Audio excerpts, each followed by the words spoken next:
Here's what I've been waiting for, the first bit of Tekken 8 story. We have the official bios for every character that was revealed so far, and I'm simply going to read through it and just give my thoughts on it. Starting off with Jin Kazama. Despite the cursed blood that ran through his veins, Jin Kazama sought to bring the end of the devil bloodline. He joined forces with Lars Alexander, and together they prepared to commence Operation Lightning, a plan to eliminate the other bearer of the devil gene, Kazuya Mishima. Jin once plunged the world into chaos in order to resurrect Azazel, the devil gene's progenitor. So I guess this is kind of confirming what was rumored, that Azazel is the actual origin of the devil gene. Looking at this summary as a whole for Jin Kazama, it matches up 100% with how Tekken 7 ended.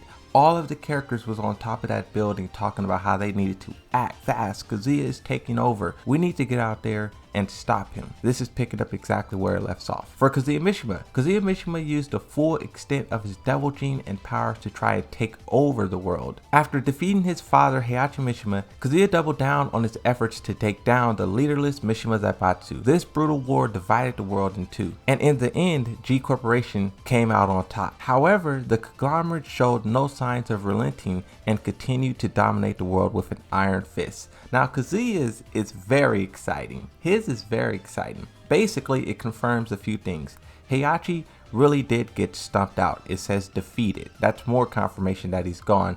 But you do have to keep in mind, Heihachi has died many times before and he's always come back. The second thing, the Mishima Zaibatsu lost. There was rumors that he would have merged it with G Corporation, but he said, screw that. We're completely burning this to the ground. Lars Alexander, the Lion of the Rebellion. Lars Alexander is Heihachi's illegitimate child and the leader of the rebellion army fighting against G Corporation, a former officer of the Mishima Zaibatsu special military unit known as Tekken Force. Lars led a coup d'etat against the Zaibatsu and took many of the Tekken Force personnel with him. Not long after the coup, the world fell under the control of G Corporation led by Kazuya Mishima. Lars formed a new rebel army called Yggdrasil and amassed an additional military strength to launch a revolt against the tyrant. This explains where Jin Kazama and also Lars's their fighting power comes from. Now it is no longer the Mishima Zaibatsu versus G Corporation. The battle that's going to be unfolding in Tekken 8 is Yggdrasil versus G Corporation. Even though Lei Xiaolan isn't confirmed or isn't announced, we could see violent systems all throughout the trailers and the stages, and I would assume that he also will attribute to Yggdrasil's forces as he did in Tekken 7 and also Tekken 6. Paul Phoenix is a hot-blooded martial arts aimed to be the greatest fighter in the universe. He entered the 7th King of Iron Fist tournament with his eyes on the prize money, more assured than ever that this time he would claim victory. However, the tournament was suspended with the disappearance of its organizer. Paul received barely a fraction of the fight money he had been counting on, plunging him into a life of destitution. This is also a very major thing. The King of Iron Fist tournament did actually start. However, the tournament was ended very abruptly when Heihachi Mishima died, and once again Paul Phoenix was left facing reality. Poverty so extreme that one lacks the means to provide for themselves. All he has is that motorcycle and a smile. Martial Law is a renowned martial arts master and even runs his own dojo. However, he was in debt due to his son's motorcycle accident, and his efforts to repay the debt caused him to neglect his dojo, resulting in a sharp drop-off in students coming to train. Law set out to find an accomplished teacher who could take over the dojo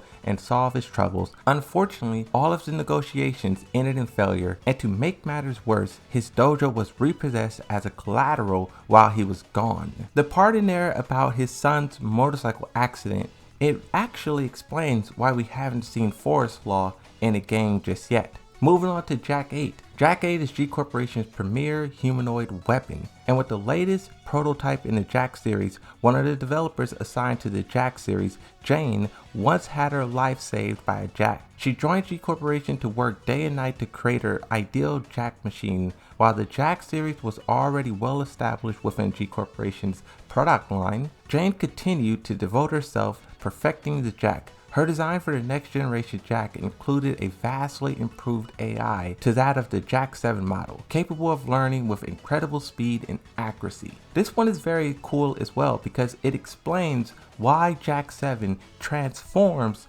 so much in 6 months. Between Tekken 7 and 8, I think it's 6 months or 7 months, but Jak 8 looks like it's years of research, and that's because Jane has been working very hard on her side project to make it a reality. And a lot of you guys may not know who Jane is, but this little description alone tells you how important she is. I wouldn't be surprised if we see her in the story, or if we see her become a target in the story. If you want to take down G Corporation, if you want to take down Jak 8, she's the one you want to get to. She's the one who's controlling or knows the machines in and out. You stop her, you stop Jak 8, you stop G Corporation. Nina Williams is a master of lethal arts and a professional killer known by the alias of Silent Assassin. She was employed by the Mishima Zaibatsu, this is when Jin controlled it in Tekken 6, and acted as commander of the Force of Special Units Tekken Force. However, after failing the mission to retrieve Jin Kazama, she left the unit to work as a freelance assassin once again. Sometime later, Kazuya Mishima takes the lead in G Corporation attempts to world domination. Kazuya recruits Nina as a direct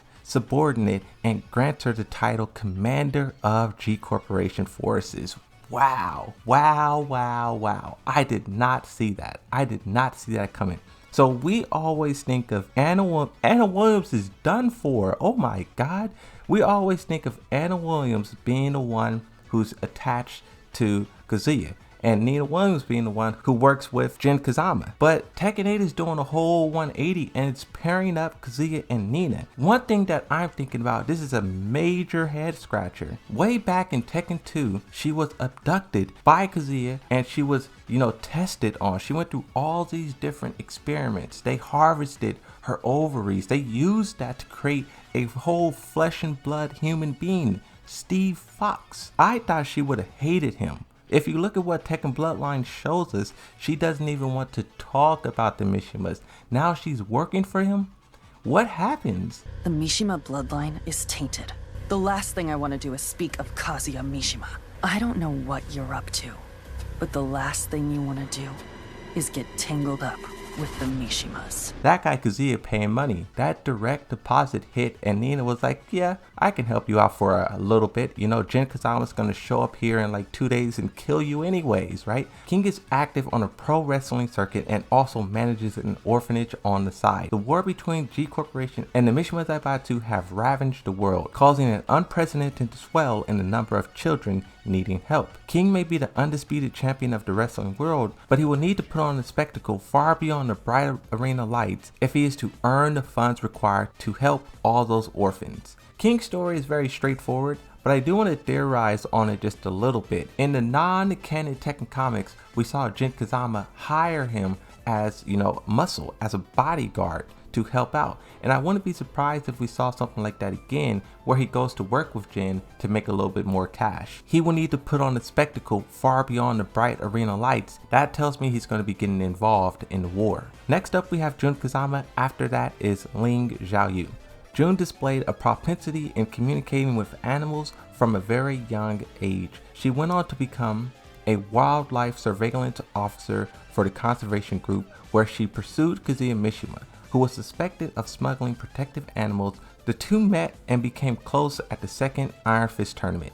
Now this one doesn't tell you anything. They don't want you to know anything at all about Ogre, her disappearing, unknown. Ling Yayu is a Chinese martial arts master who has feelings for Jin Kazama. She infiltrates the Mishima Zaibatsu building in search of clues to find the missing Jin and to obtain data that would prove helpful in her research.